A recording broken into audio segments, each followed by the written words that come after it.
Alex, please take it away. Thank you, Greg. Very well. So welcome everybody. Welcome for this new and almost final session of our long-lasting seminar series, being Singular, Historical and Theoretical Perspectives. I'm Alessandro De Cesaris. I've been hosting this together with Gregory Scott Moss. And today we have the great pleasure of having with us Jakub Mácha from the Masaryk University in Brno. And the title of his talk is Digital Singularities, but it will be, as Jakub just told us, a classical talk with references to classic German philosophy and not and more. Just a few words on Jakub, who's professor in the Department of Aesthetics of the University of the Masaryk University. He is an expert of. I think that Jakub disconnected, so maybe we have to. Oh, right? Yeah, he disconnected. Yeah. Let's wait for him. He probably had some issue. So sorry for the cliffhanger.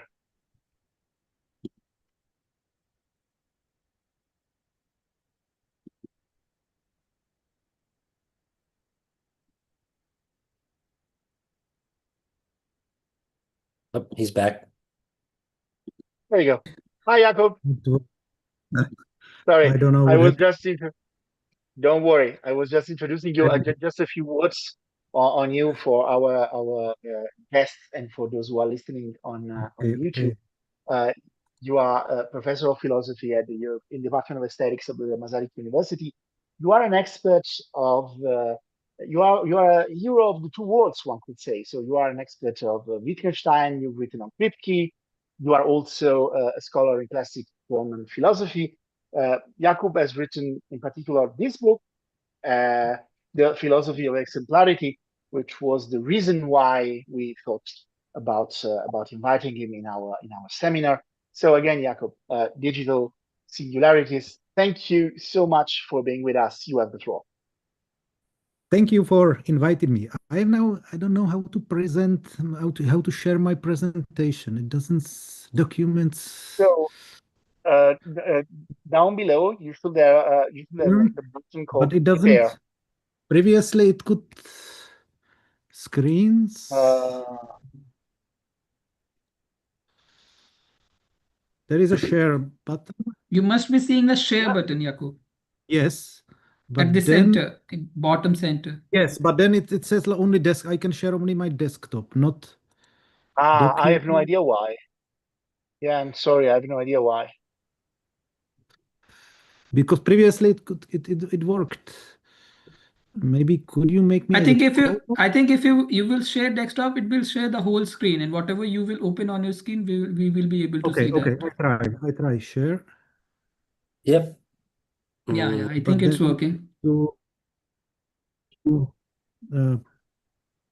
Okay, can you see the presentation now? Yeah, we can see the whole screen. We can see the desktop. Yeah, now we can see the presentation. Yeah. Okay. Yeah. Okay. All right.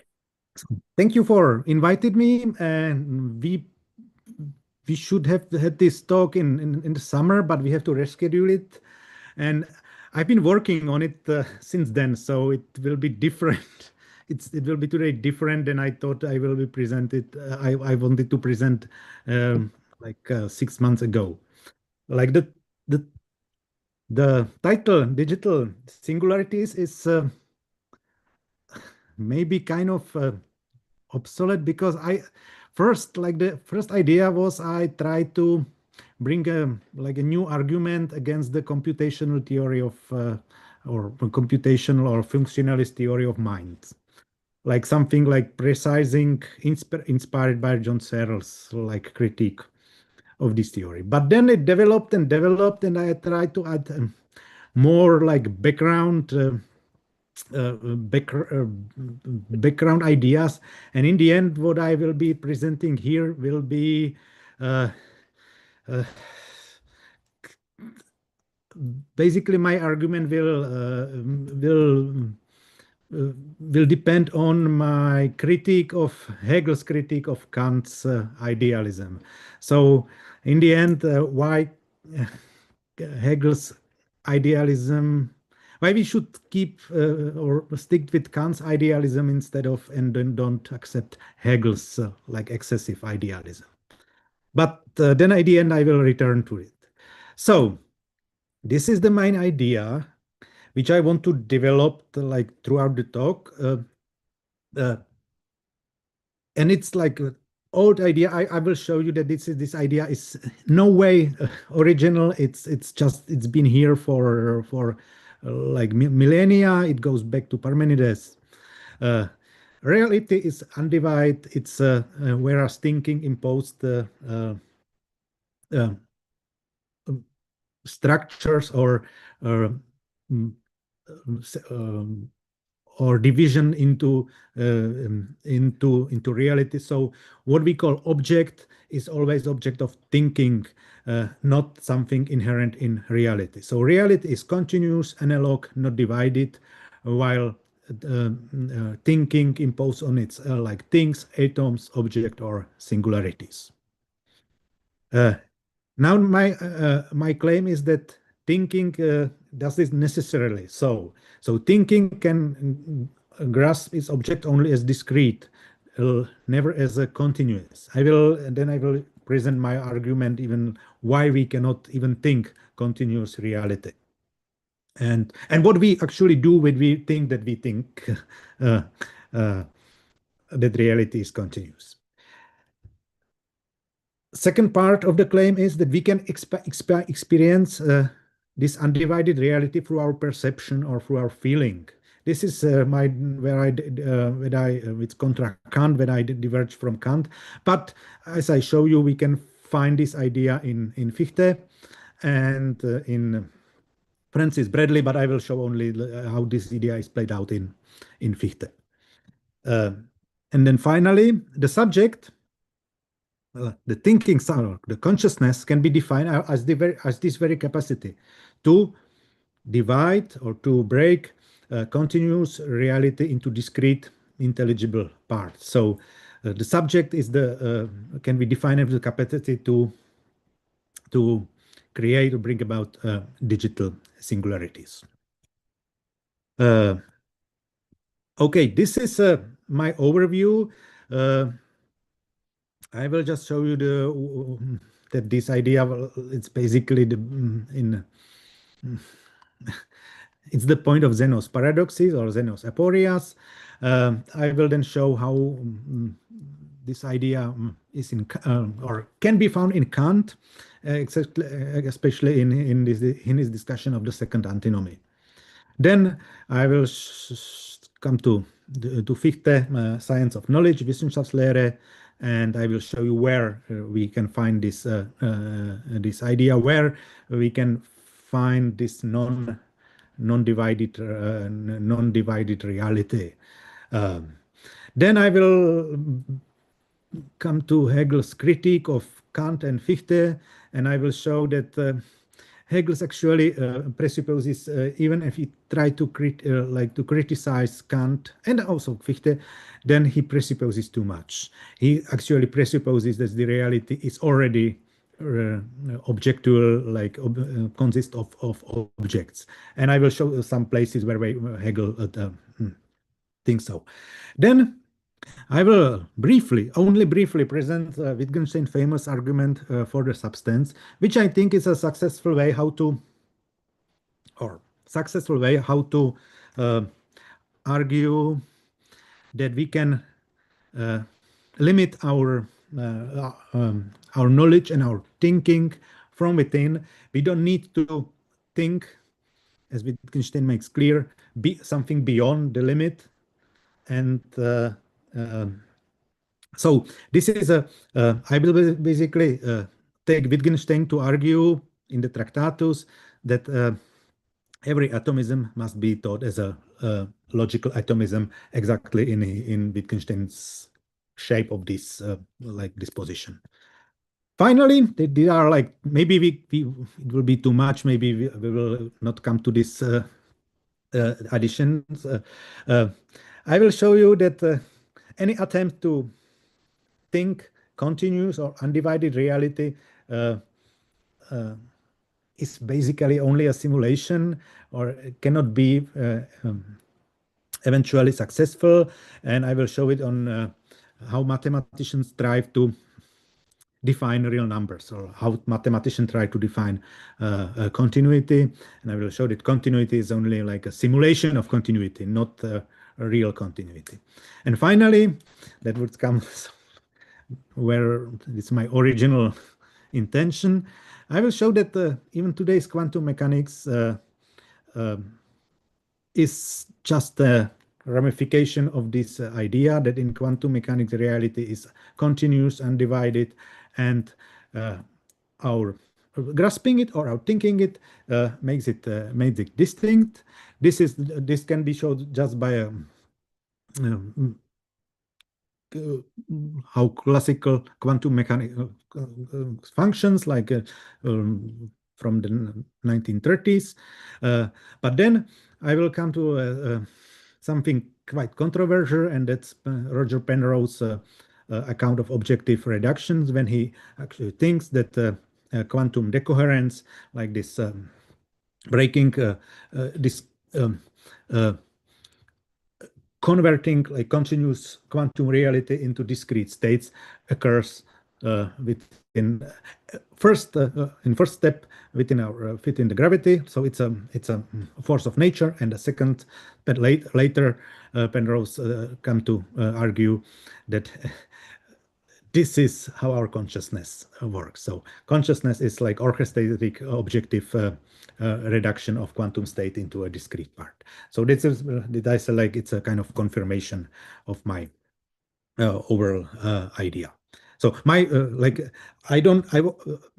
like, to be clear, I don't have a like a now argument that this idea is true. I want to like the present the idea and develop it and show that if we properly interpret doctrines from the past and from the present, this idea nicely fit into it. So that's maybe the what is in stake here, at stake here.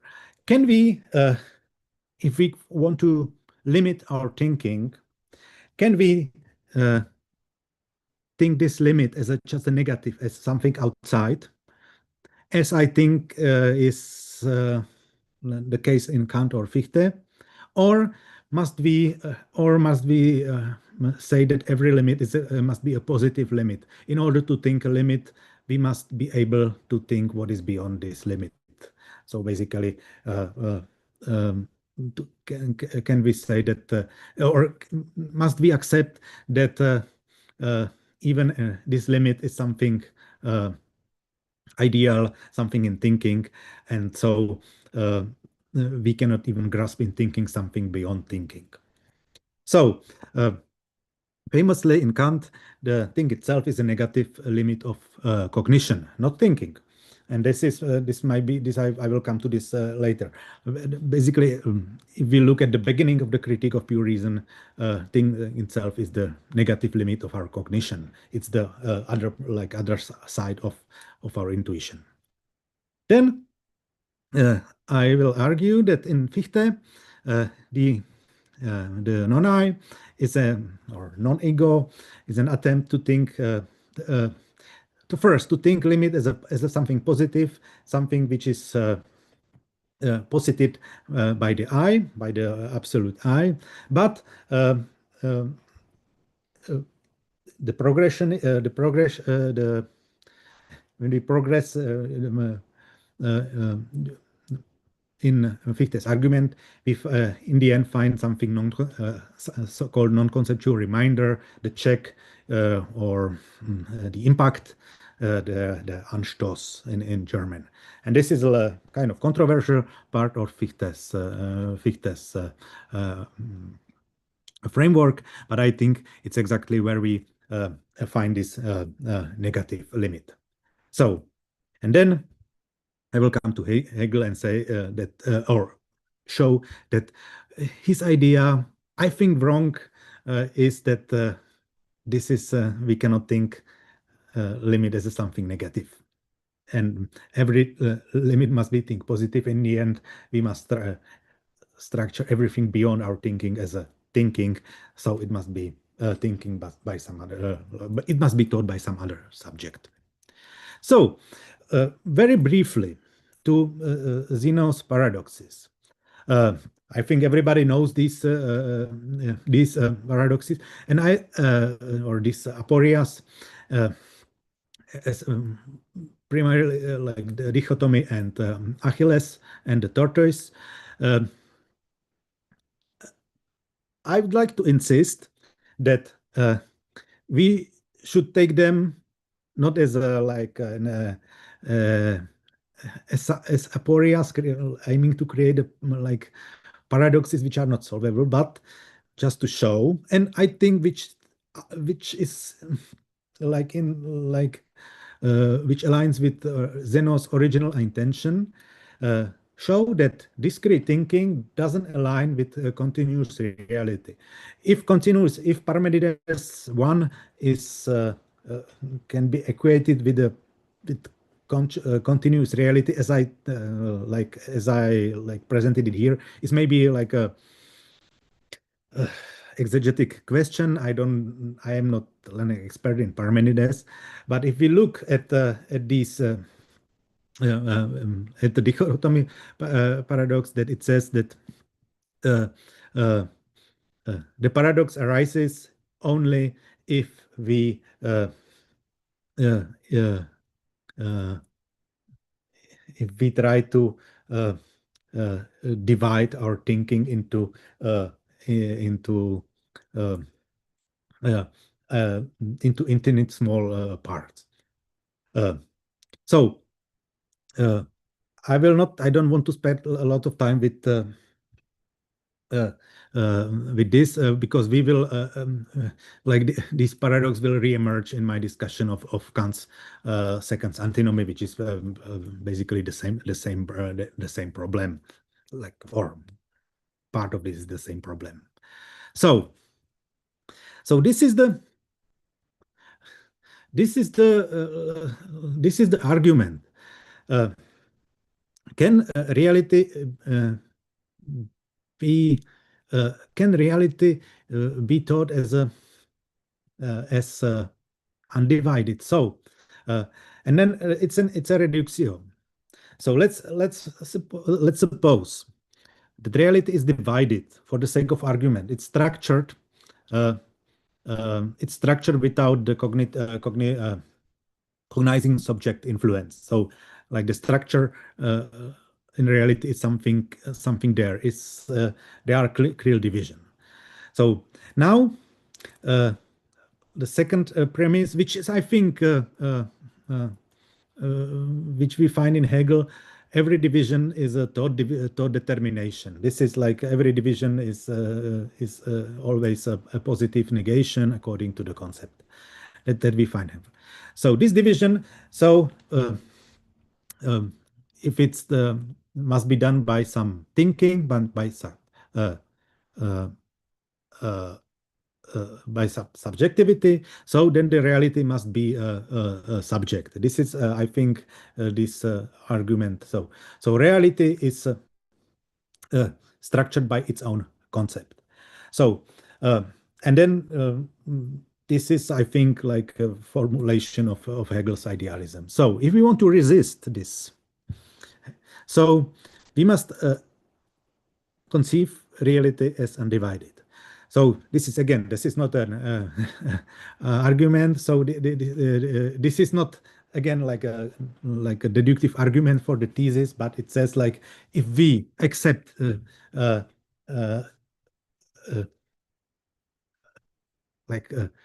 from a skeptical point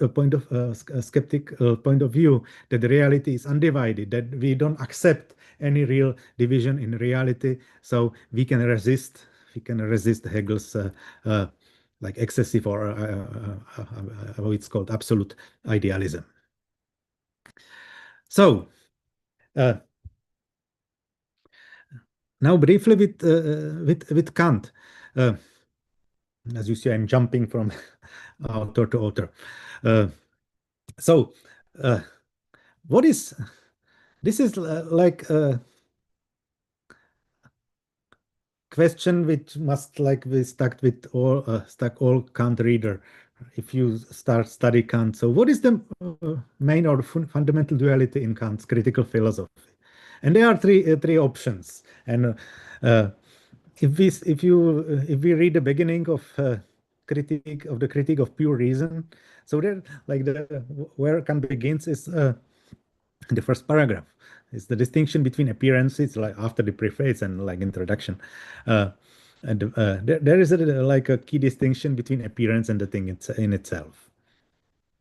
Okay, but then in the course of the argument, like there is the so-called the famous passage of the same argument of the transcendental perception, where Kant doesn't unite appearances and thing itself, but intuition and concept. That's the main. That's I think it's the main like the argument. If we say it's the core of the critical philosophy, then it seems that this duality or is the most fundamental. But then if we go to the end of Kant's critical philosophy, to the critique of judgment, like at the end of the critique of judgment, Kant argues that the main duality is between theoretical and practical reason.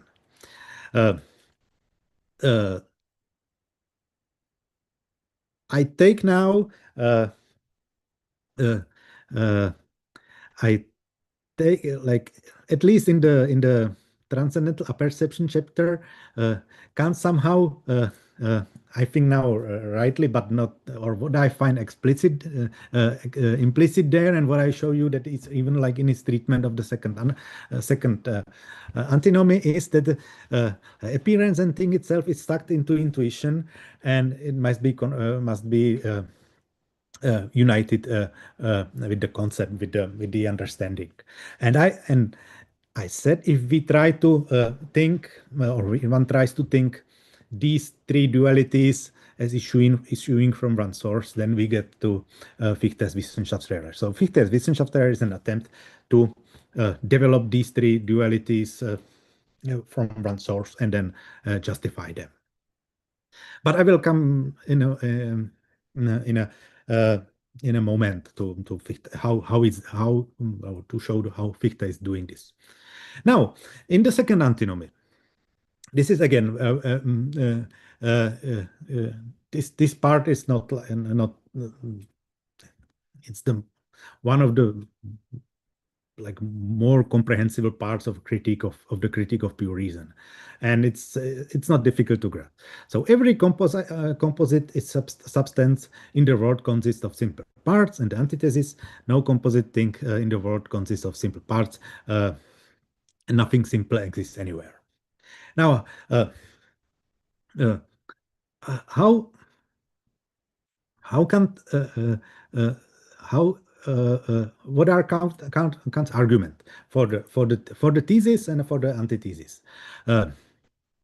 So now we show, like I'd like to show that it's like with other antinomies, he showed that the thesis and the antithesis are restricted to their own domains, and then there is no real contradiction. So the thesis, anything must have parts, is in the, if you look at the original formulation, I will show you the original formulation in a moment, it's always restricted to our thinking. So that every, like the atomistic thesis is restricted to thinking. Now, for the antithesis, it said like if anything exists in space, it must have parts which must be divisible, and then say in our existence, we never encounter truly indivisible, partless substances. So Here, Kant writes, I have maybe, okay, we can. Uh, uh, uh, it is not enough to find a concept of a simple for pure for the pure concept of the understanding of the composite, but one must find the intuition of the simple for the intuition of the composite for matter, and this is entirely impossible in accordance with the law of sensibility, hence impossible with objects of sense. So. Uh, Here, I think Kant implies that the thesis hold for thinking, whereas for the understanding, whereas the antithesis holds for our perception or the intuition. Because sometimes, and I have like a more like the whole, sorry, the whole passage, because sometimes it's like a customary to interpret Kant's antinomies that they are resolved if we uh, uh, they are resolved if we don't fail to distinguish, or we are able to distinguish between appearances and the thing itself. But if we read the antinomy, at least the second antinomy, that is resolved on insisting or by insisting on the distinction between understanding and sensibility. So this is I think something this is something which goes towards my thesis that the thing itself is so we can experience like contra Kant, but I think it's inherent in Kant, the thing itself in our sensibility. Like what is when we break with the thing itself is in our thinking, so in the perception. Okay, now let's move on to the to Fichte. If we look at the third paragraph of his foundation of science of knowledge, the third axiom. This is exactly where Fichte argues, posits, like, or claims that consciousness is here to divide the reality, as he calls it, the non-I, into discrete parts. So says like the I opposes within itself the divisive I to a divisive non-I. So the non-I is which is like now proxy for the like external reality, is something which emerges within the I, but without any like divisions inherent in itself. Like all these divisions are in the end posited by the I. And of course, this looks like uh, uh, like an extreme solipsism. If everything exists within the I, and there is no way how something external can be taught. And even Kant, when he read this, and then we have like we know that he criticized Fichte for his extreme solipsism. But and towards the end of the book, we encounter, I think, the most important part and the most criticized part of something which is like for me the decisive break with solipsism, when he tries to come with like a progressive determination of the I and the non-I. But in the end, there remains something which cannot be conceptualized on both sides, on the side of the I and of the side of the non-I. Uh, and on the side of the I, it's in the end posited as impulse towards the end of the book. Now, the non-I, the remainder, which cannot be conceptualized, is called in Fichte the check, the impact, or I don't think there is a good English translation. It's there, Anstoß. So Fichte claims, like there are two claims. He said that even like the check or the impact is something which is conditioned by the eye's activity. So if there is no activity, there is no impact because it's within the consciousness.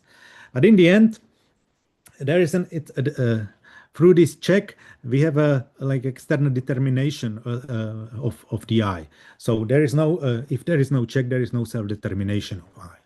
So now, if we said that the check cannot be conceptualized, it's a famously a negative limit. It must be thought as a negative limit of our thinking. So now, in the final part of the science of knowledge, of the Wissenschaftslehre,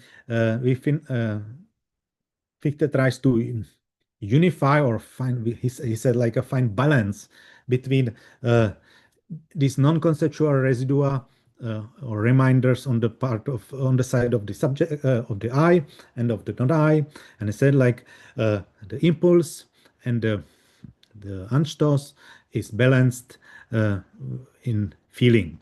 So we can experience the Anstoß and our own impulses within our feeling. So this is now this like support my thesis that we can at least feel the or experience this negative limit without cognizing it. Okay, now Hegel's claim. Hegel was critical both of this of Kant's thing itself and Fichte's account of impact or the check. He says that if we want to set up or if you want to claim a boundary or limit, one must positively think this boundary and what is beyond this boundary. But then, if we want to posit a boundary of or limit of thinking, then we must think beyond this boundary, and it's no boundary. Then, in the end, no boundary of no limit of thinking would be possible. So this beyond must be also internally generated by the concept, which is not the case with the thing itself and with the impact. But if we look at how, especially in the phenomenology, how Hegel tries to, let's say, we can take the phenomenology as an like a series of attempts how to reach this boundary, and he always like finds that the boundary is mediated by the concept. It's conceptual or something universal. So let's look at the very first chapter of the phenomenology. So he said Hegel presupposes that the what the consciousness experience, what the sense certainty experience is a pure this. So it's already stratified into discrete parts, and then the arguments proceed that this pure this must be in the end something universal, something. He said no, not he doesn't say it's the concept in this first and it's like this basic in the like in this early stage, but it's something universal. Then we can move to the chapter about the understanding, and where we when the external reality is already captured as a thing of many properties. So, and then the argument is that okay, there must be the thing is something like to conceive the reality as divided into distinct things, and objective is like the determination of something as a thing, and as a property is again like something universal. So, and then in the end, here, then it established that this objectivity is conceptual throughout the book, and then this is now this is like the argument is now reversed in the science of logic, when where Hegel again begins with mm, uh, uh, with something which doesn't have any determination, which he calls being, or pure being. Now, but then uh, uh, his pure being is something without further determination. But now he thinks, or he even in the very first paragraph, he said again, like after like these prefaces and introduction, he said that there is nothing to be intuited in it. If we can speak of here intuiting, it's only pure empty intuiting, and there can be nothing thought. It's empty thinking.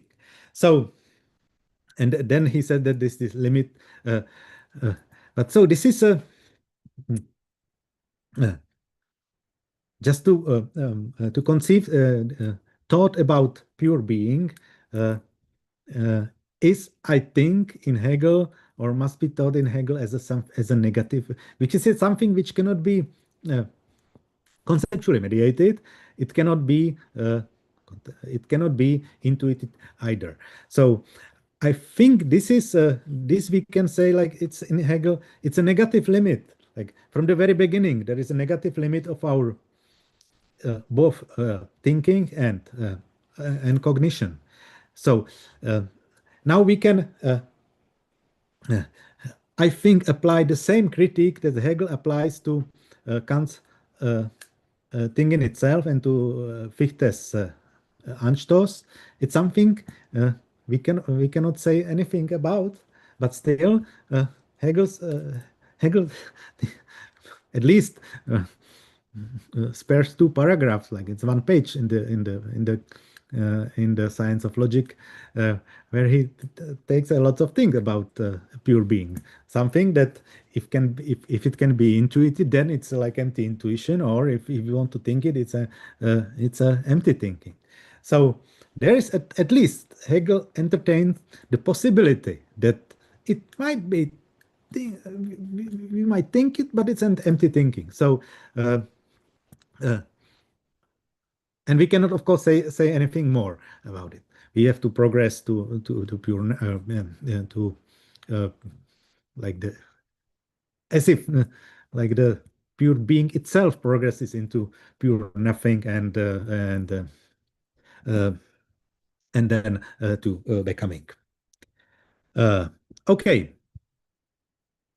I think I have still maybe. How much time do you want to want me You to have talk? another 20 minutes You, or so. 20 minutes. So maybe I will come with yeah, the argument for substance, and then we'll come to real numbers, and then maybe we can leave out uh, the final part about quantum mechanics. So what is at stake here is, again, how can we define a pure negative limit of our thinking, or the limit must be always positive. Because if it must be positive, then the what is beyond this limit must be conceptually structured already. So we have to find it there.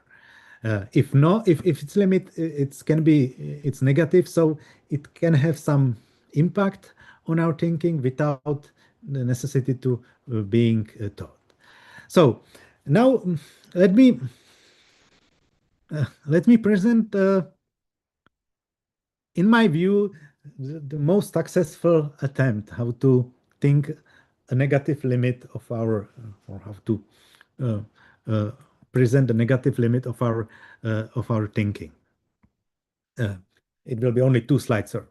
So it's a Wittgenstein famous argument for the substance. He said that uh, uh, again, every statement about complexes can be analyzed into statement about their constituent parts.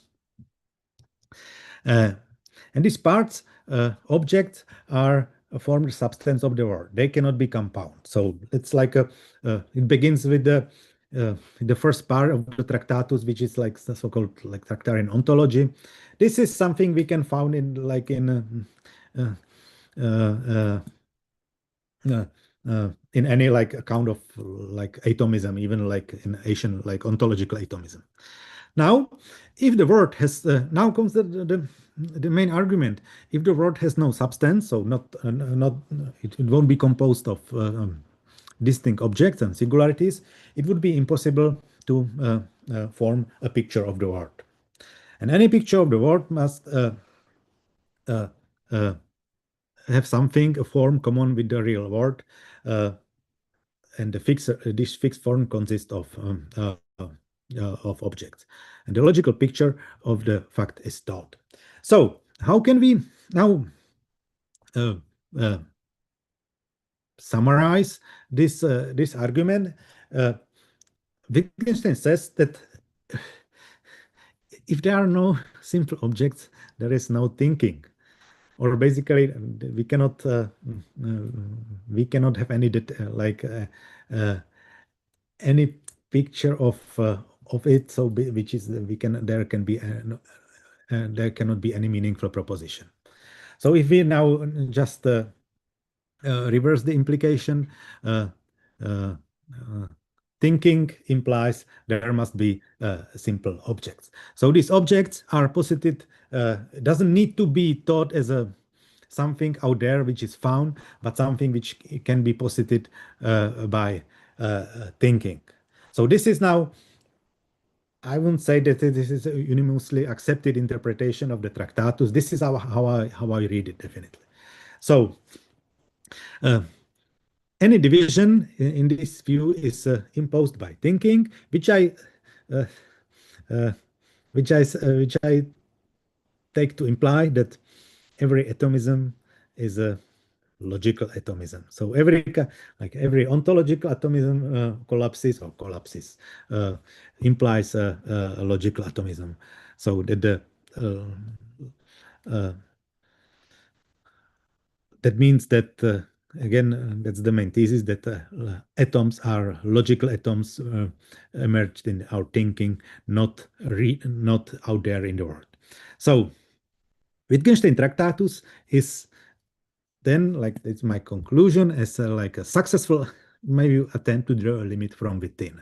And this is something which Wittgenstein announced in the introduction to the Tractatus. So it's the main like idea of the book. So the book will therefore draw a limit to thinking, or rather not to thinking, but the expression of thinking. That means like language.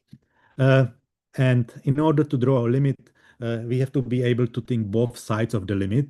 And then, of course, if we should have to be able to think what cannot be taught.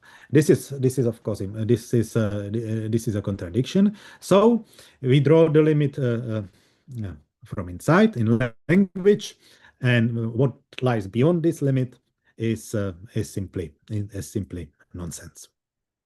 So that of course, I should have said much more about this argument in Wittgenstein, but this is how I read it. And so this is, I think, nicely complements like my treatment of Kant and Fichte. So now I think this is only 2 or 3 slides.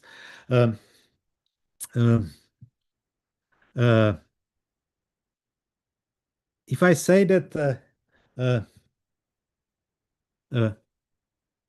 reality is undivided, continuous, not structured in distinct parts or distinct objects. And then and that thinking necessarily does this structuring necessarily so, then one can object that of course we can think something continuous, even like the like the most like serious attempt to how to think something continuous is uh, uh, attempt to define real numbers like or real continuity in mathematics.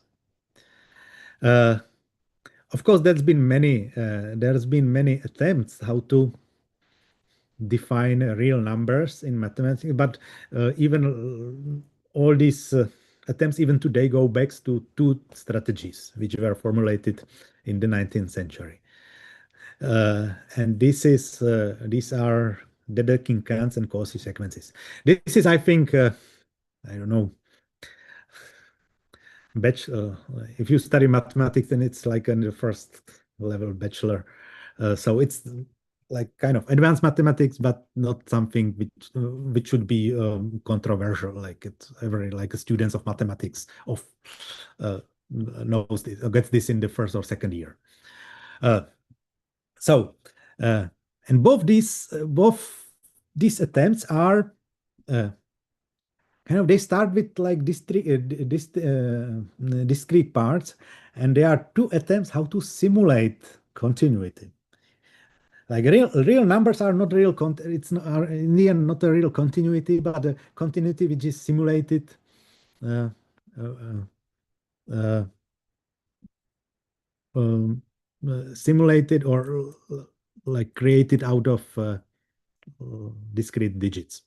So Dedekind cuts are uh, uh, its attempt to define real numbers by splitting rational numbers into two parts, and then uh, uh, real numbers are these cuts within two sets.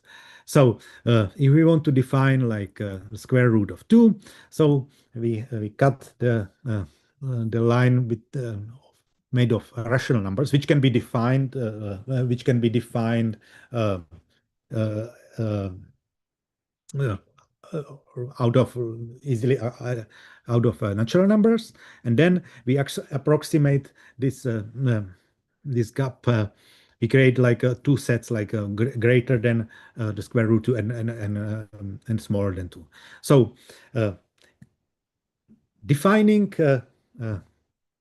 uh, defining real numbers to Dedekind cuts is like an attempt to fill the gaps in the line of rational numbers.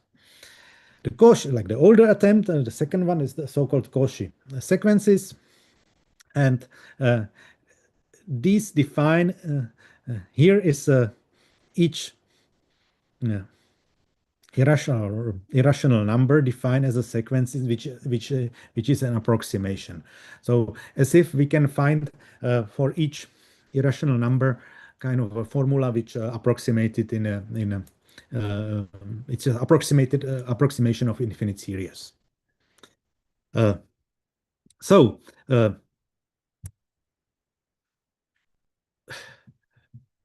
this is this this is just to say that these both approaches, just by filling filling the gaps or like infinite approximations, are attempts how to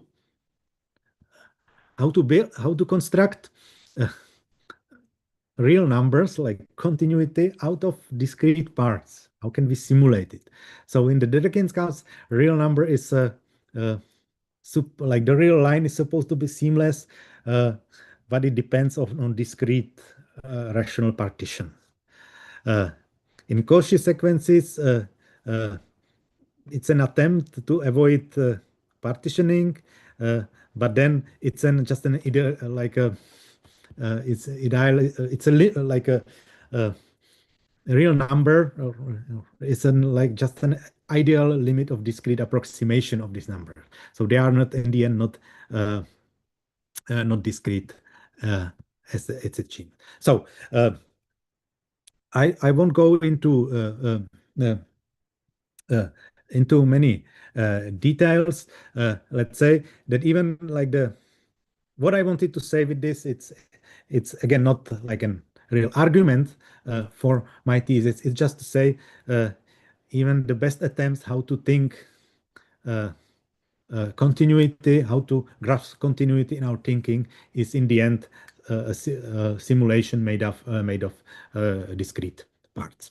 So I think I will stop here because it will take 15 minutes to present it's kind of complex how to present Roger Penrose's account of quantum mind. So I will stop here and just this is I will stop with this quotation from Deleuze, which kind of like is again a formulation of the main idea which Deleuze somehow extracted from Leibniz. So that what is given, quite possibly one could always call a flow, and creation consists in dividing, organizing, and connecting flows in such a way that the creation is drawn from made around certain singularities extracted from flows. Okay, thank you for your attention, and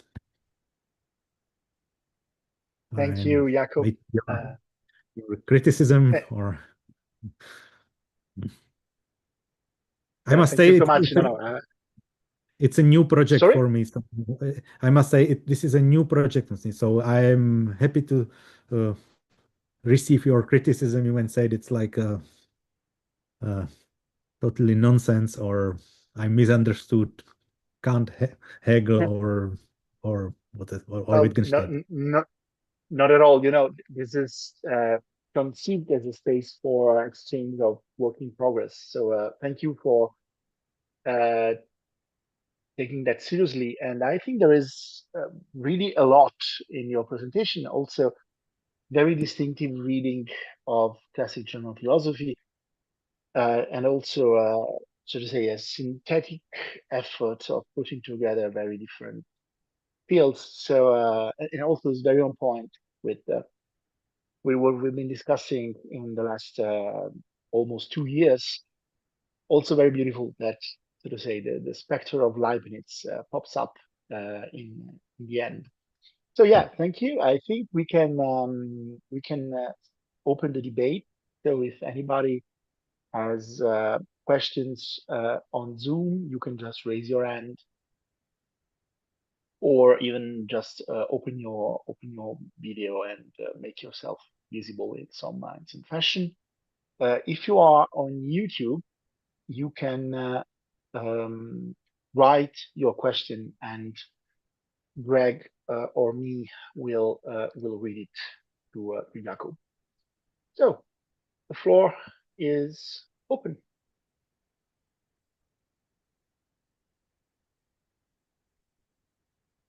Oh, if there are no immediate Oh, Greg. questions. Oh, Greg Oh is. yeah, please, Greg. Yes, please, Greg. Kick it off. Yes. Okay. Yeah, thanks so much. Usually I was just waiting to see if other people wanted to Okay. get started. Yeah, thanks so much, Jakob, for the very rich talk. And yeah, it's a lot to connect and to think about. Maybe I just start with some maybe relatively simple kind of clarificatory questions, and also just to give you a chance also to expand a little bit. And then if there's time, I'll come back to other questions, more detailed questions I have about the content. My first general question is why reality is continuous, why continuity is privileged in general. And the only argument I saw was to avoid Hegel, but I don't know why we would want to do that. Like, how would you speak to someone like, so that's my first question is why think of reality as continuous in the first place? The reductio was that we'll end up in Hegel's position of some kind of absolute idealism, which is undesirable. And of course, your presentation you gave a very particular presentation of what Hegel's idealism looks like, and I think that is one reading of it. So that's just my first question. If there are other reasons that you have that are also equally important for you or motivating your thinking, I would like to hear those. Or adjacent ideas, or what's motivating the rejection of Hegel? Is it what you raise later, namely that you think that the concept of the positive limit in Hegel is problematic and that we can do with the negative limit alone? Is that the main thing? And I was wondering what, again, if you could tell me again, what was the critique of Hegel there? Was it that Hegel himself introduces one of these, introduces this dichotomy between, say, that he's criticizing others for? Because that, of course, being is supposed to conceptualize itself, unlike what you see in like Kant and Fichte. Maybe it doesn't succeed, you know. So I'm just curious if you could repeat again briefly what the critique was of Hegel again. Yeah. So this is just two clarificatory questions, really, to Okay. also So more from.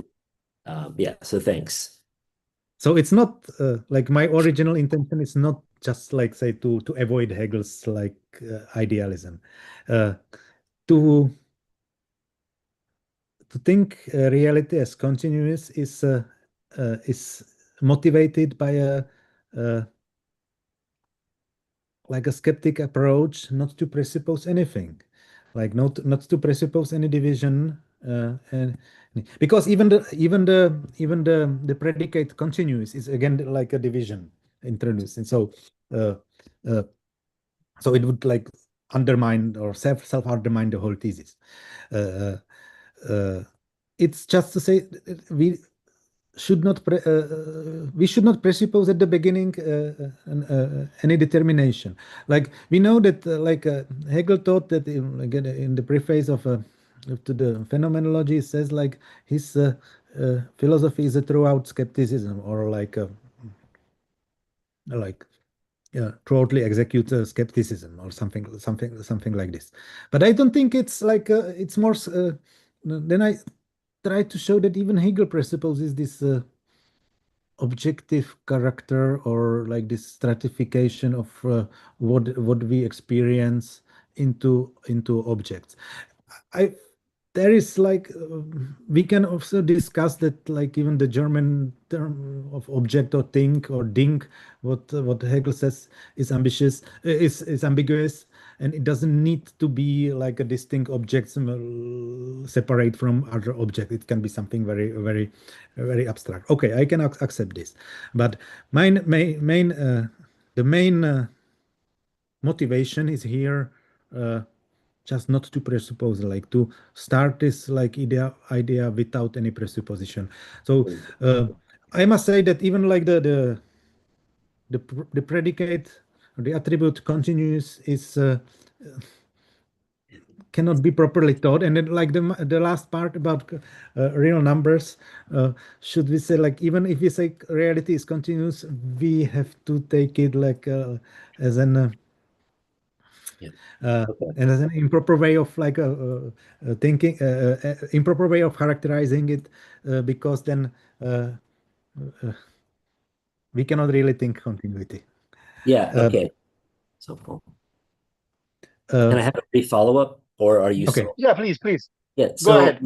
thanks, because the it's really neither continuous. Not to presuppose anything means really it's neither continuous nor discrete, and really to really appreciate continuity in its deepest level, as you're indicating, it's the neither nor, and it's what the Kyoto School philosophers call absolute nothingness.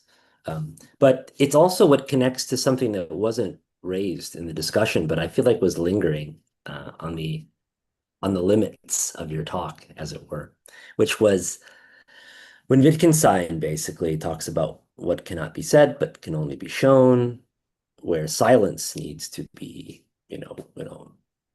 where when one cannot speak, one must remain silent. So that's what I'm wondering, as well as whether at least that this emphasis on continuity leads us to silence, as Wittgenstein does at the end of Tractatus, or some kind of quietism. And so that's one side. That's what I'm wondering if you think that's right. So you want to follow him into the neither nor of silence and showing. Or on the other hand, because there's another option which also wasn't mentioned, but I feel like it's on the fringes of the thinking here, which is that to think continuity continuously, to think continuity non is to think the continuity of continuity and non-continuity. That is to think the continuity of continuity and the discreteness. That's what Hegel calls identity of identity difference.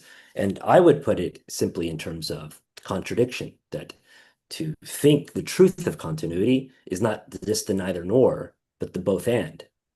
And we're afraid of the both and. We're afraid to say continuous and non-continuous because we think those are false. But wouldn't it just be that if we really want to think continuity continuously, that's what we ought to say? And the problem with not being able to truly articulate it is based in prejudices about thinking that are just not true. So those would be kind of two angles. But what I'm wondering is on the, you could say, limits of the talk.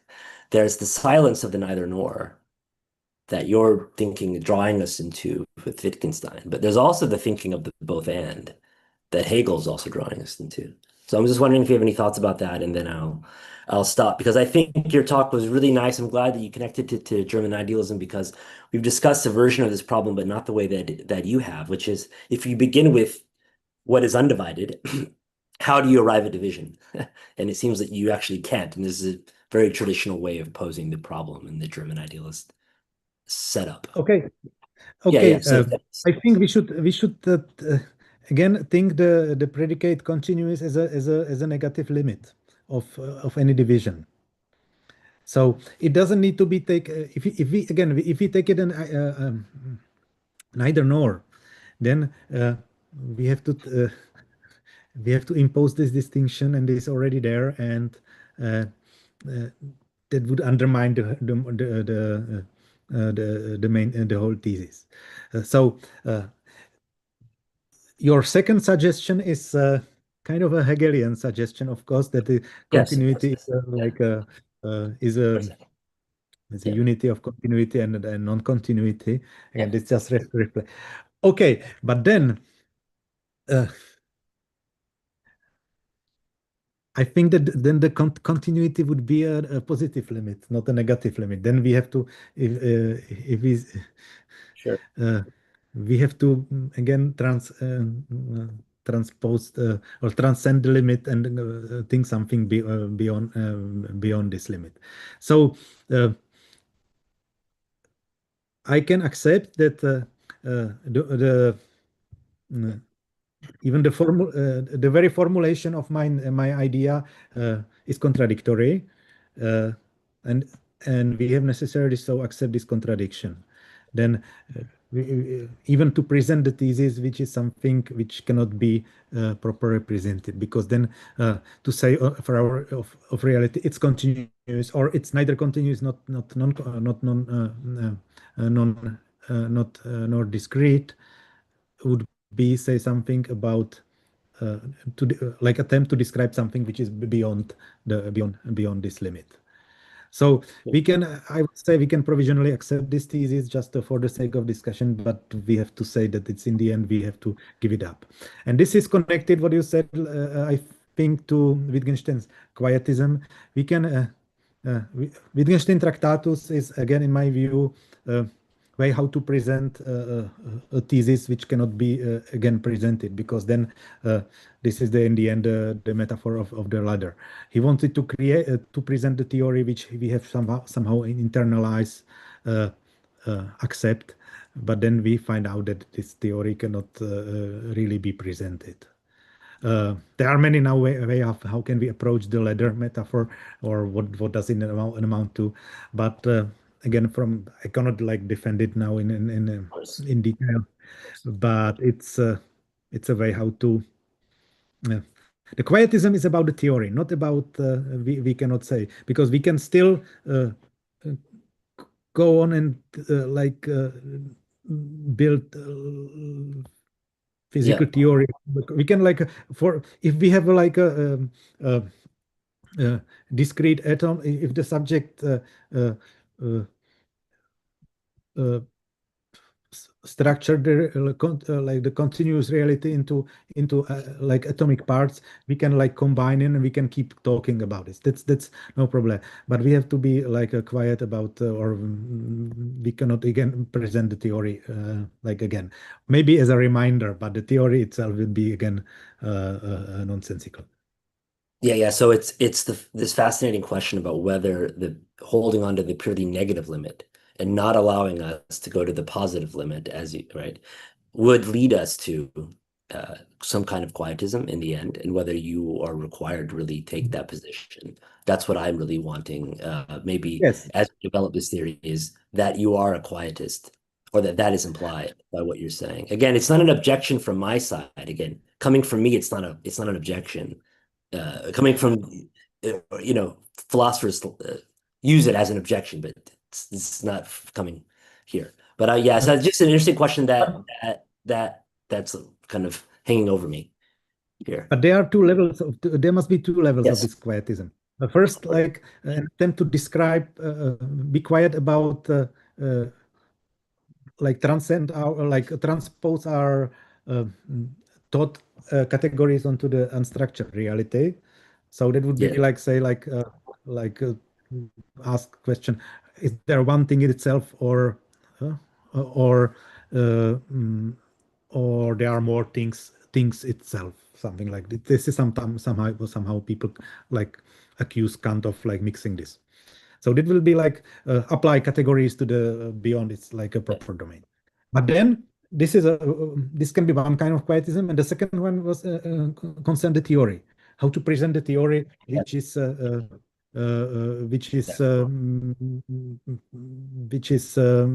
which cannot be presented because then we have to Yes. describe um, Exactly.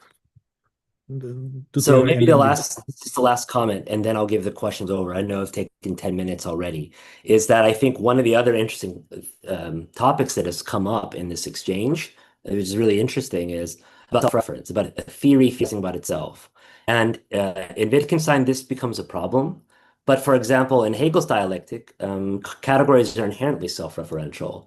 They have this self-referential predication built into them, and it's not nonsense or problematic. So then that's the question, right?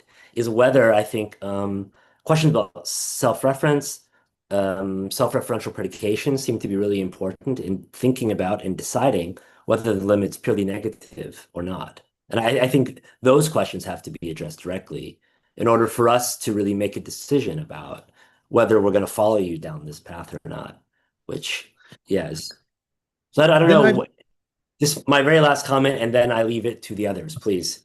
Please. Yeah. okay. Thanks. So I just want to say, okay, when I was critical of Hegel, I was not critical about his method.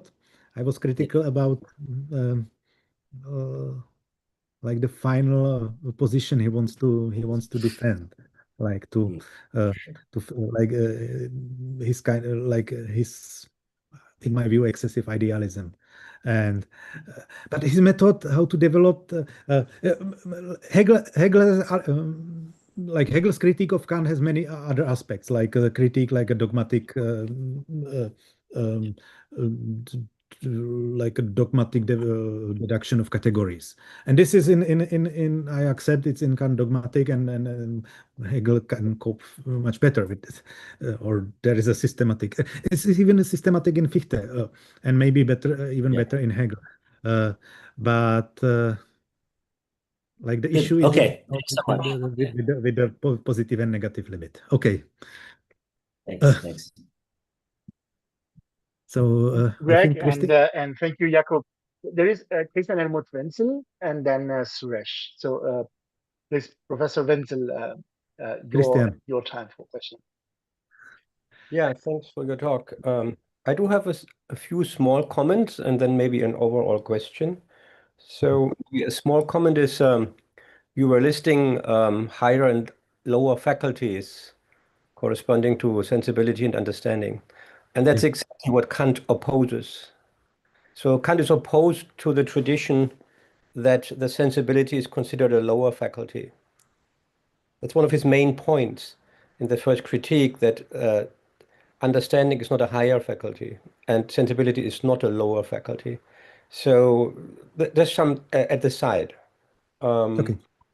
Another is about the Cauchy sequences. The real numbers are not defined as Cauchy sequences, but as equivalence classes of Cauchy sequences. That's a minor thing. And then I was wondering about what's your definition of continuity?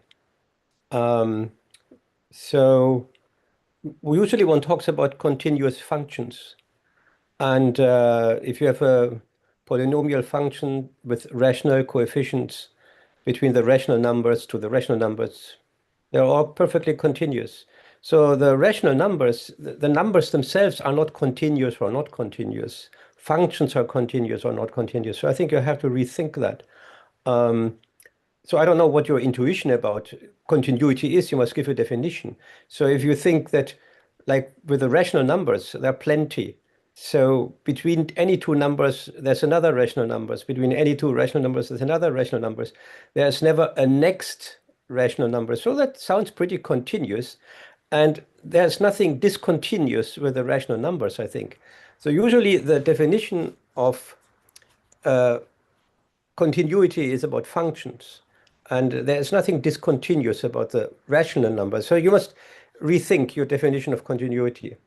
And then the overall, the bigger question is that there seems to be some sort of, well, I see two different things. One is about some sort of continuity of the world, and you haven't defined what that is. And the other is thinking about objects as what singular or cutting out something out of the reality, and that as being singular and discontinuous. So it seems to me there are two vague notions of discontinuity floating around that I don't see how they're connected. One is the world itself, and the other is the way we think about it. And so it seems to me in your head there are two discontinuities going on. There's the discontinuity of things like the rational numbers, which I think are maybe continuous, but it depends on what your definition is. And then there is our cutting out objects as some sort of singularity or discontinuity. And I don't see the connection between these two. And that seems to be an overall, I mean, you want the two together. That's like you have, so, and I don't see how they are connected. Okay. Thank you for this remark about lower faculty. Of course, I accept it, and the Cauchy sequences are equivalent classes, of course. But the overall question, in my view, no, about whether we need even the rational line is continuous. There are no discontinuities. Okay. I have to. I don't know what a discontinuous set is in your definition. Usually one talks about continuous functions, and but I don't know what a discontinuous set is, like objects, or I don't know. So I don't know what the definition of that is. So I don't know what your definition of a continuous or discontinuous set is, or what is a continuous thing? Maybe the world, or I only know continuous functions. Okay. So Okay. I don't know what you mean, and therefore I don't know the connection to seeing as, well, like cutting or projecting. yeah. Okay. My idea is this. As I said with the discussion with Greg, continuity is a negative determination. It's something which just exclude divisions. So that would be like from my point first approximation. So it's again a negative limit.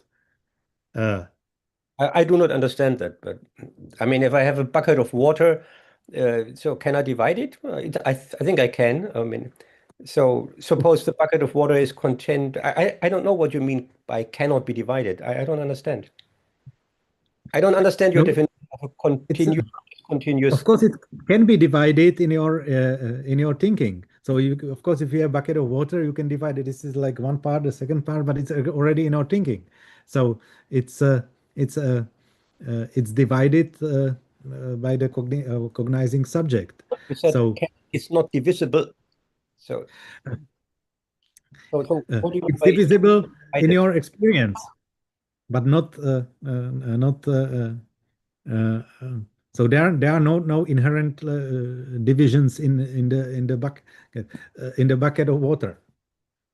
Okay, so you can divide it, of course, as you think, as you like, into atoms or into two parts, three parts. But this division depends up to you or up to the subject. So that's the like intuition behind it, and all this discussion of The real numbers, you thought of the real numbers as continuous, but you can divide the real numbers. So you can divide the real, you take any number and say what is to the right and what is to the left, including that number, and then you have divided it. So I don't see this. Yeah, I don't get it. okay. So like the discussion of real numbers was kind of my attempt to show that if we try to conceptualize uh, continuity as a something positive, we have to do we can succeed only up to a point. So we cannot find in our thinking a real continuity. But you kind of you took the real numbers as an example of something continuous. Yeah, So the real line. we can think it, we can divide it. What's the problem? Uh, but if we want to properly define, then we end up with this kind of simulations, either the Dedekind or Cauchy sequence, or some like no like recent How do you attempts. call that a simulation? So because it started with It's not the real thing. A simulation is not the real thing, but the way the real numbers are defined, as you said with Cauchy sequence, is not considered a simulation. It's considered what it is. no, it's like in my view, I'm it's a sorry. simulation.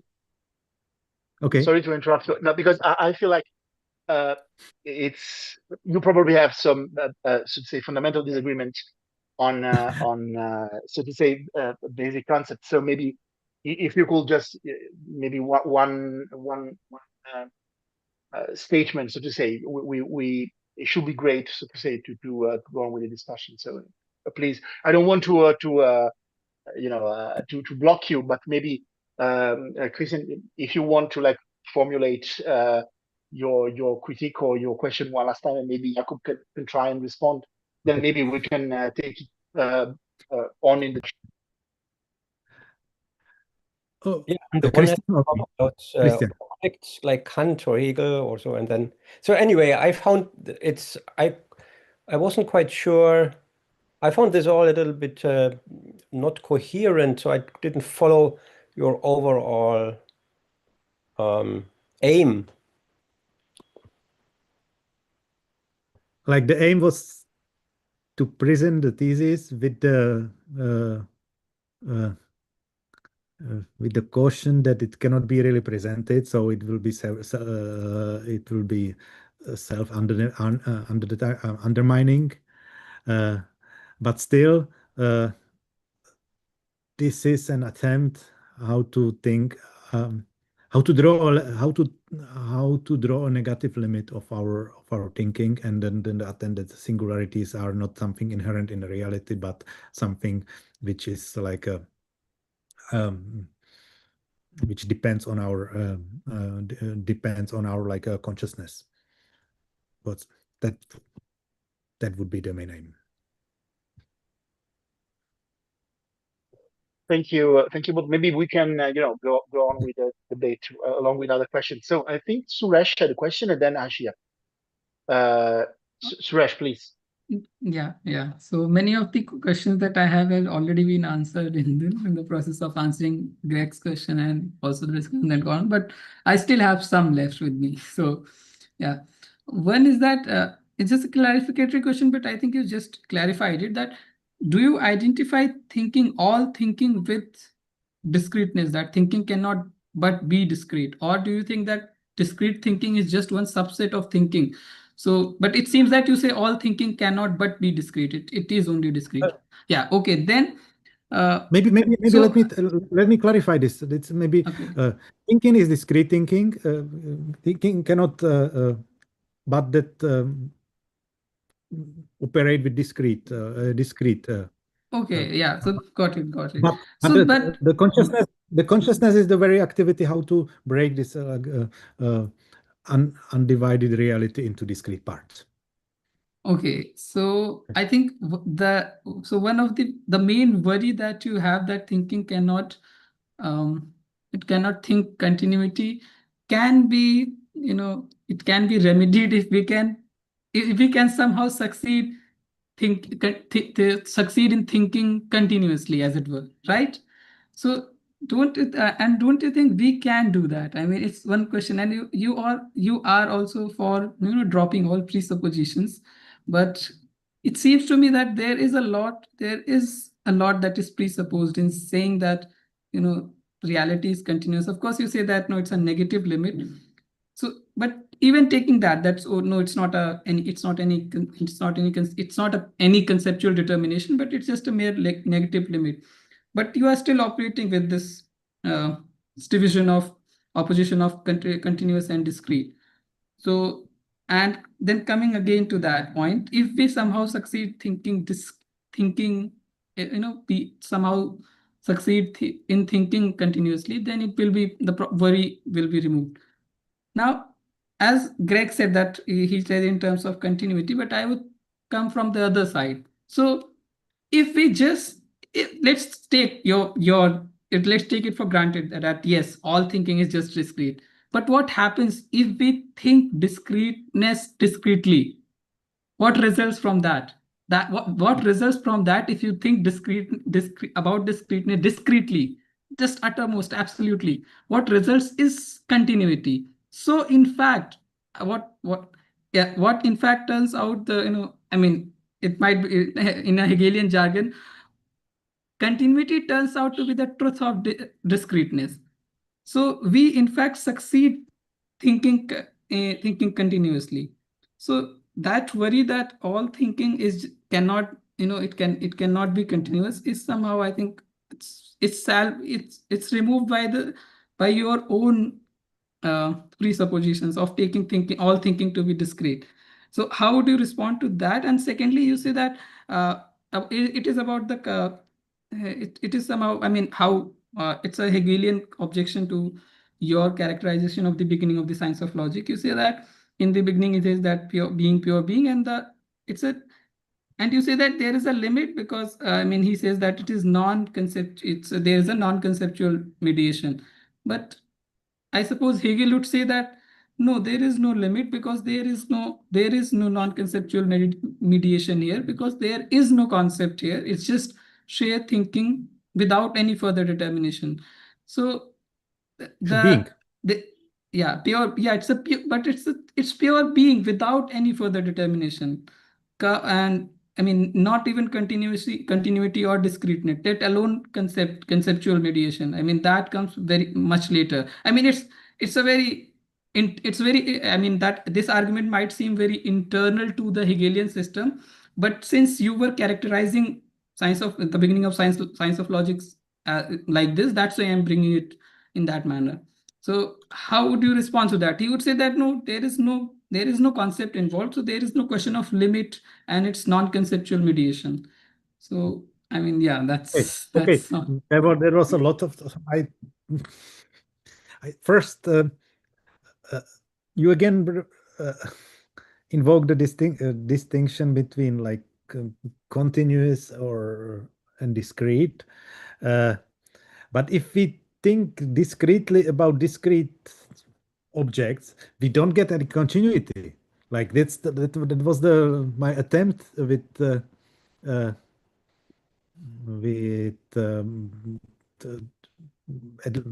basically Cauchy sequences. It's just an ideal limit of how out of discrete part you can emerge something continuous. So I think if we start with uh, if we think in this atomistic way, and that in my view there is no other way how we can think. We never get something continuous only as a negative limit of this thinking. So here I don't think the Hegelian dialectic, like a discreteness of discrete parts, doesn't get us into continuity. It's not like with. So I know that Hegel uses this kind of like I don't call it argument, this this movement of thought. Then how to overcome some distinction. But I don't think this could work here. Uh, More serious, I don't think whether I have like a real answer is your critique of my interpretation of the beginning of the science of logic. Uh, I was, of course, uh, if Hegel would say like there is a being, pure being without any determination, uh, and there is some self movement into the nothing, pure nothing, and into uh, into the and then for the becoming and so on and so on. Uh, but he still, and that was like the point how I was like quoting. He somehow thinks that there is or there is or he entertains as a possibility of uh, there can be like there can be an intuition and thinking involved in it. So he says it's there is no there is no intuition unless it's only a empty intuition, and there is no thinking unless it's only empty thinking. So either it's a purely negative limit. So there is there is no thinking at all because there is no thinking subject in it, or it again already presupposes that at least the form of thinking uh, and intuiting is already there. So how is it now? Uh, like I am not fine with either of these options, like because he always like tries to presuppose something. Because if there is, it's really if there is no way how to think it, then how can Hegel even formulate this? Like how can he even write the words like being, pure being? That would be like again what his critique of Kant's thinking itself. Because how can Kant say so many things about so many like uh, so many determination of the thing itself? Because if then even if he claims that it's unknowable, or we Yeah. cannot know. Yeah. Can I come? Alice, can I Yes, come Resh. just follow? If you're a quick follow-up here, of course. Yeah, just a quick. Okay, so about I mean, you say that he says a lot of things about being, but I mean, it seems to me, I mean, he precisely, I mean, I think that is the point. He does not, what all that he says about being is that it's nothing. So your objection that he says a lot of things about No, being, two things, so two okay, things. There is an empty thinking and empty intuition. yeah, so but that is precisely what that is precisely what is nothing. So he's not thinking much about it, and that's of course how the dialectic sets off. But maybe that would be a much bigger discussion. But just a quick on discreteness part. Um, so I mean, when you say that discrete thinking about discreteness discretely just gives you discreteness, I'm not saying that that follows, because if you think, then you are not thinking discretely about thinking discretely about discreteness. Because if you think discretely about discreteness, what are you thinking? It's just that discreteness that is that is that is relating itself with itself and dividing itself in that sense. So what results in is a continuity. I mean, or to put it in a very, in a much mundane and banal manner, I mean, just take, for example, how can you think about some things as discrete? I mean, if you think that there are 3, 4 apples, 1, 2, 3, 4, 5, and they are discrete, then in that you can only think about its discreteness if they are related or continuous in some way. Otherwise, the discreteness won't make any sense. So, I mean, this is to put it in a very, taking a very representational example, but if it conveys the sense, I mean, that's right. Like my intuition is that if we think discretely about discreteness, we just combine these discrete objects into complexes, or so. But maybe your point is, if I properly understood, you want to think discrete, the very notion of discreteness, or the Yeah. but as something which is opposed to opposed to continuity, but we can still uh, like divide this notion. It doesn't compel us. I'm not getting how we can now go beyond it, and if continuity or it's a negative limit, then we can still stay within this limit. So maybe your example with there are 3 apples, or what was, then of course they must be somehow related, and if there is a continuity like between them, or how. I mean, maybe apples are like discrete. Maybe I could have another example of, a scale. And then so that, I mean, the division that I make in that scale is not imposed by thinking. That division is, I think, part of what it means for the scale to be. It's inherent in scale. So, and that is the part of its discreteness, is part of its continuity, as it were. You cannot have discreteness apart from continuity, and it's not something that we impose on. I mean, I think, see, I mean, that you said that there are these presuppositions that I'm finding myself struggling with.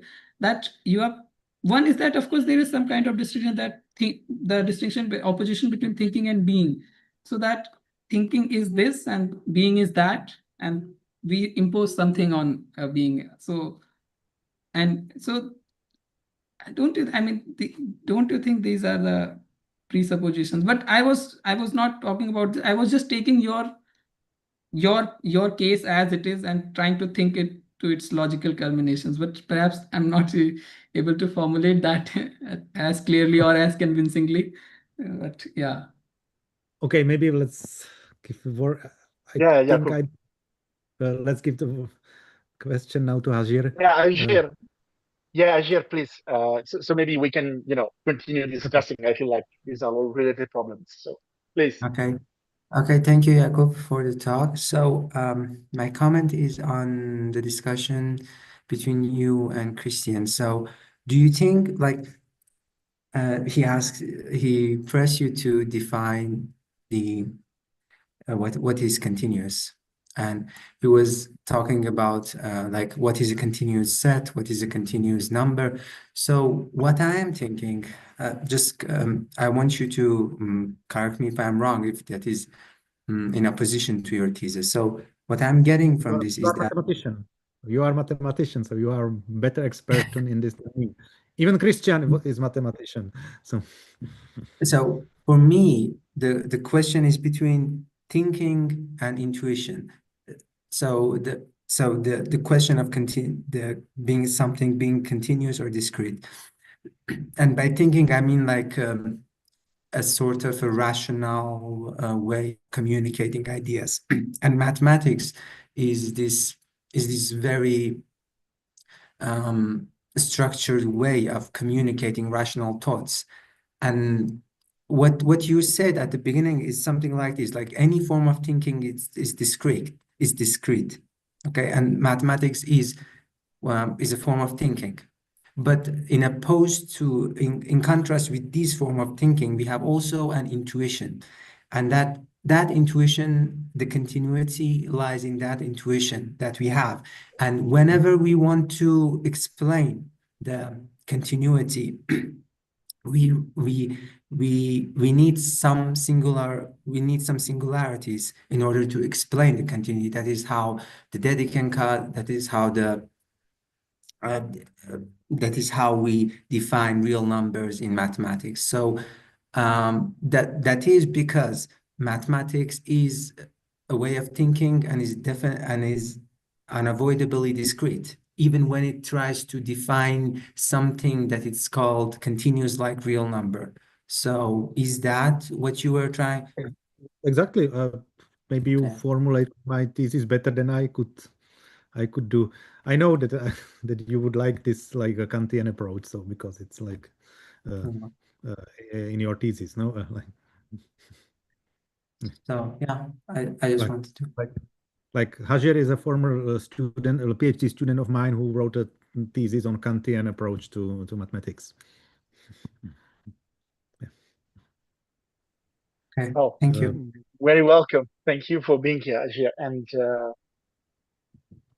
are there other questions? If not, I could have one myself. Alex, how about you ask before I ask again? I have two follow-ups after the discussion, but I would like No, you no, to no, have the please, floor. Greg.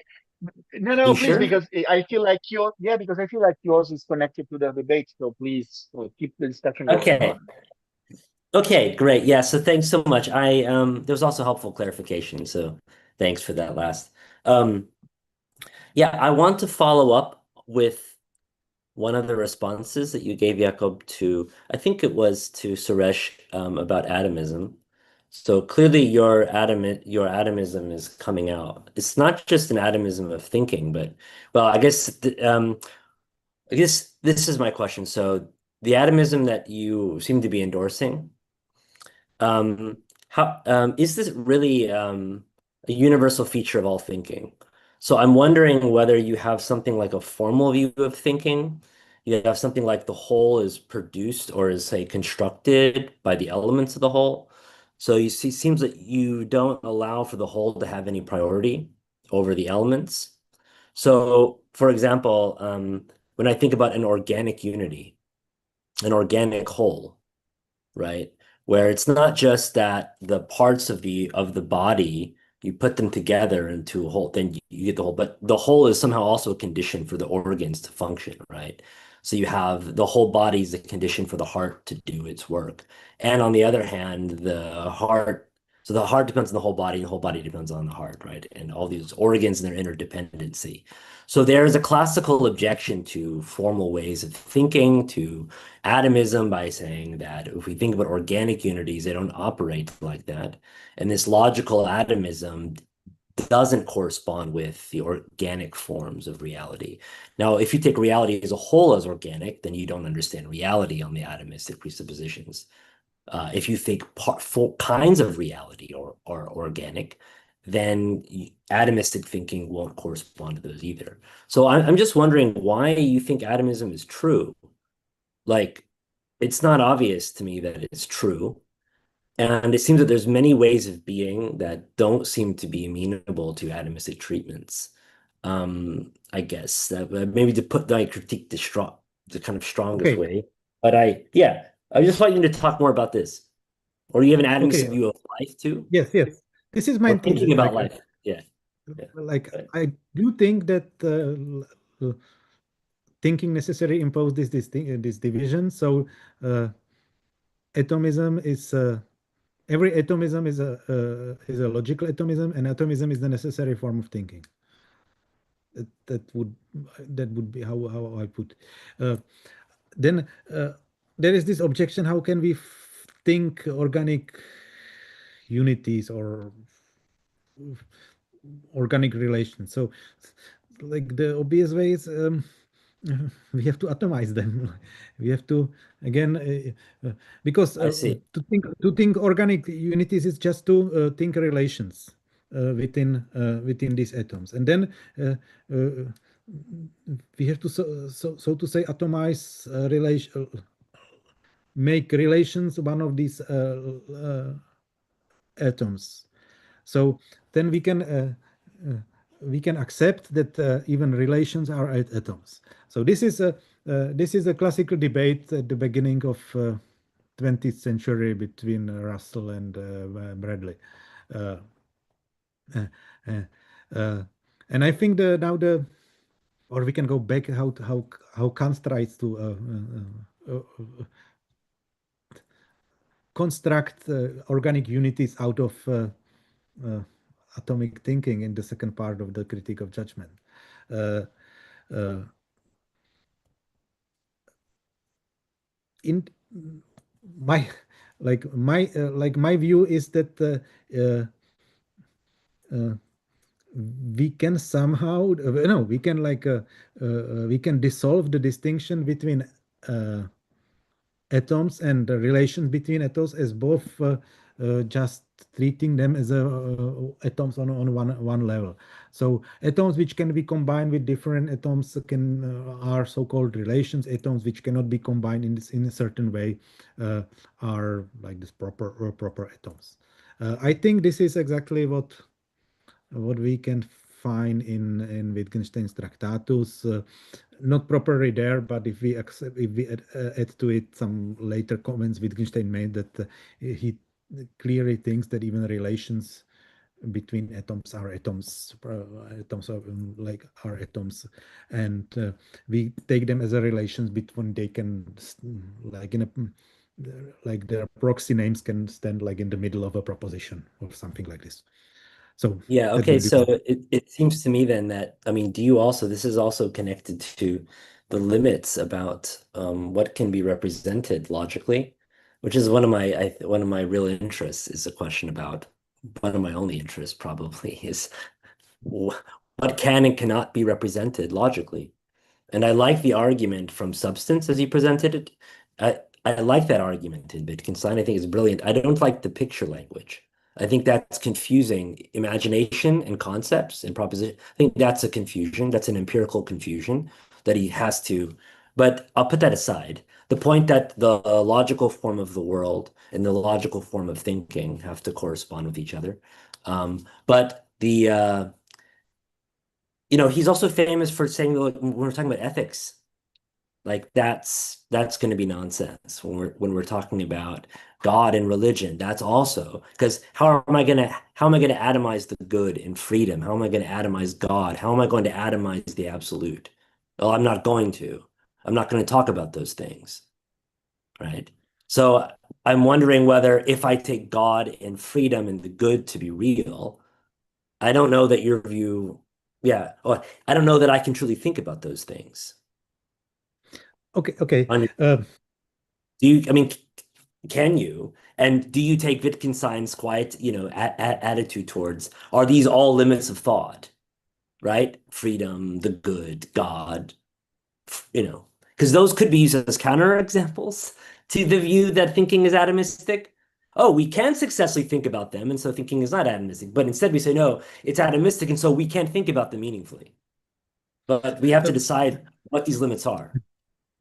Uh, no, I think that the the part of the argument for substance, which then like goes with the pictorial thinking, can be confusing. And again, Yeah, I that said, was a separate comment. okay. Uh, uh, Yeah. there are way how can we accept it? Like if it's of course not it's a logical picture. It's not a real picture in like how we have like Yeah, of course, of course. okay.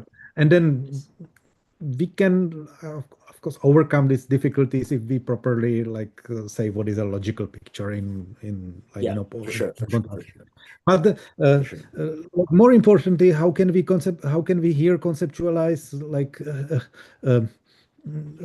ideas like the absolute and God and freedom. Uh, or ethics, and Yeah, this is there's a lot. this is again in this framework, which I think it's even at the end of the Tractatus, is that they are we can experience them, but we cannot conceptualize them. So Yes, yes. Okay. in the end, Yeah. it's a kind of emotivist Think about ethics. them. Yeah, sure. It's Okay. But we can't think about them truly, though, right? we can think about this as a negative limits, but we can still they are available for in feeling or in perception. Yeah, in feeling and in Not experience. But there's like no cognition of them. There's no cognition of them. no That's proper cognition of them. So it's a yeah, negative. yeah. So it's And again like yeah, yes. Okay. Yeah, okay. that's helpful. I just wanted to ask you real briefly, and then I'll stop. If Bergson has any place in your thinking, because Bergson is, I Yes, think, a I just philosopher of cut it. continuity. Sorry. It was there, and I cut it because after I presented like this Zeno's Yeah. Aporias, then I had like 4 slides about like Bergson Okay. interpretation, It's and too then I long. said like it would be too much. Yeah, yeah, okay. Like, and Great. I can say my own what he Bergson thinks that that the space is already like structured into distinct objects, but time, like the duration, is something continuous. Like, Yeah. Yeah. and I think because sometimes we can somehow we can say why space is already started. Even space can be continuous, like duration. So and then here's like Bergson has a in his many books many passages where he discuss Zeno Aporias, and basically says like the problem is that if time is specialized spatialized, so then we think about time as if it were a space. So and that's the problem. Why even these aporias emerge. So I had another like this slide because I gave this talk like couple of 7 months ago, like and then Yeah. I added the part about Kant and Fichte. So then I thought I have to leave something out, and it was Okay. Bergson. I just wanted to make sure. Okay, great. Thanks so much. Thanks. Okay. Alex, now you can ask your question. Thanks. Thanks for giving me the time. Yeah, no worries. And actually, it was in the very same direction because, um, well, thank you, Jakub, first of all. And I was, yeah, I was thinking about aesthetics the whole time. So maybe this is a different way of asking the same question Gregory asked right now. So I feel like, mm, you know, in a way, the history of aesthetics is precisely the history of the attempt to uh, to think how to think the continuous. So, for instance, what Greg used the word confuse, which is a technical term in Baumgarten. So, Baumgarten What explicitly says what is in Baumgarten. So, if was the you word? read confusion. So, Confused. Ah, okay. Yes. Of course. yeah. So, Verworrenheit, but because in Baumgarten you have precisely this beautiful definition of aesthetics. Like, what is aesthetics? Aesthetics is the science of confused cognition, and and Exactly. this is what I always find striking, that it is the rationalists who thought this. Like, it is not, you don't find this in Locke or in Hume. You find this in the German hardcore rationalist tradition. That somehow you don't need to you don't know, not only so to say that cognition is more extended than the realm of distinct ideas, so to say. And what I find interesting is that if you take that idea seriously, you have two levels, and I guess it will be very interesting. It has been done, but it is very interesting to read Hegel with reference to the opposition between Kant and Baumgarten, because there are two very different ways of dealing with this problem. And in Baumgarten, you have two forms of continuity. So on the one side, you have, you know, you have the analogo narrationis, so the realm of sensation, which is not defined as in Kant. So it's not just your senses. Imagination is also sensation, etc., etc. And it is, you have the realm of of confusion, so to say. So where things are, so to say, continuous and not distinct. But more interesting, the relationship between this realm and the realm of distinction is also continuous. So you do not have a strong distinction, as in Kant, between sensation, for instance, and reason, because you have a continuous scale. What Suresh also was addressing earlier, like you have no, so to say, no strong separation. And this is also very interesting. Like in Baumgarten, you do not have a faculty-based distinction between sensation and reason. Like it's not about the source. This is the way how the empiricists define sensation and reason. When they tell you, sensation is what you get from the outside through your senses. Baumgarten does not do that. He gives he reverses the question. He says it is not that if it is sensation, then it is confused. He says if it is confused, then it is sensation. And so the so to say the relation, you have then two degrees of continuity. You have the continuity within sensation, and then you have a continuity in the relationship between sensation and reason.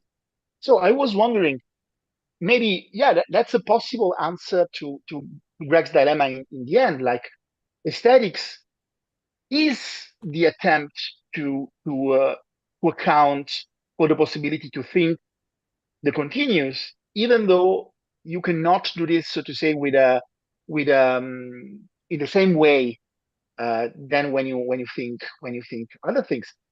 And what is even more interesting is probably if you have a radical reading of the critical judgment, and maybe you can add this in Hegel. I feel like this will be interesting to so to say to let pass through Hegel's dialectics. But if you have the critique of judgment, like one thing is to think that, so to say, the critique of judgment deals with a very specific part of experience. So some commentators say, yeah, the critique of judgment is about art and life. This is what you do when you read the critique of judgment. And then another reading, which is, I think, the idealist reading of the critique of judgment, is the idea that actually the critique of judgment resets and reframes the whole of experience, namely shows that there is an analog element in any experience, even in rational experience, so to say. So you cannot understand the critique of your reason if you don't mediate it through the critique of judgment.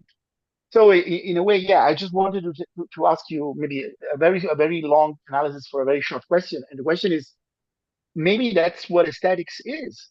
So aesthetics is precisely, I mean, if you think aesthetics as a serious philosophical discipline, that's precisely the point, right? Thank. Uh, Look, I am not expert in Baumgarten. I know already, or pretty much what I know about Baumgarten is mediated through Kant and his criticism in the Critique of Judgment. But I do, like, I studied. I even, like, last week I finished my seminar about the Critique of Judgment, like, with students. So uh, we read it we read it every year of last every year. So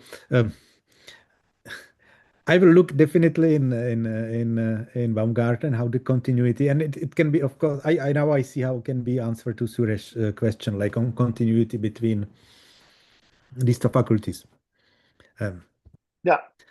Uh, uh, but then I fail to see how can there be an idealistic interpretation of the critique of judgment, because every like Kant insists in both parts of the critique of judgment that the theological judgment are no way cannot are never cognitive judgment. So there is a clear distinction between theological and cognitive judgments. So there are only ways uh, uh, how to approach the possibility that the nature is or our cognitive abilities, which are strictly strictly delimited, are uh, are attuned to uh, what is out. If you think like the idealistic element can be only is and towards the very end of the critique of judgment is intellectus archetypus, and but I think it's presented there as a like a how to say, like a thought experiment.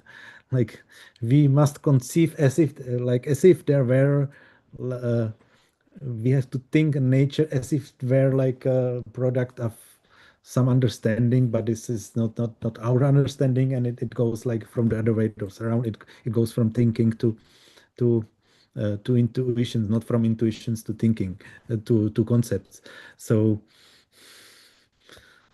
okay, maybe Yeah, this will be the matter for another talk. I mean, of course, I perfectly understand your doubts, but yeah, of course, but it was not about Baumgarten anyway. It was just about a study no, in but I will general. But definitely look into thank you, Baumgarten, because you made it clear. it can be somehow that's very relevant. I will look at it. Thank you. And well, I think we are at the end of our time. So just a quick update. I think we are going to have our last talk for the seminar on the 16th, but we will send you an email. And well, uh, yeah, thank you so much, Jakub. This was great. Thank you Yeah, for your thanks so discussion. much. I have learned a lot, and I have to like kind of like uh, write everything down. I hope it's recorded so I can go for It is. uh, over It it, is. and then It is. It is. okay. Have a nice evening, Perfect. and see you Bye. in the See next you one. next time for Alex's talk. Don't miss it. Okay.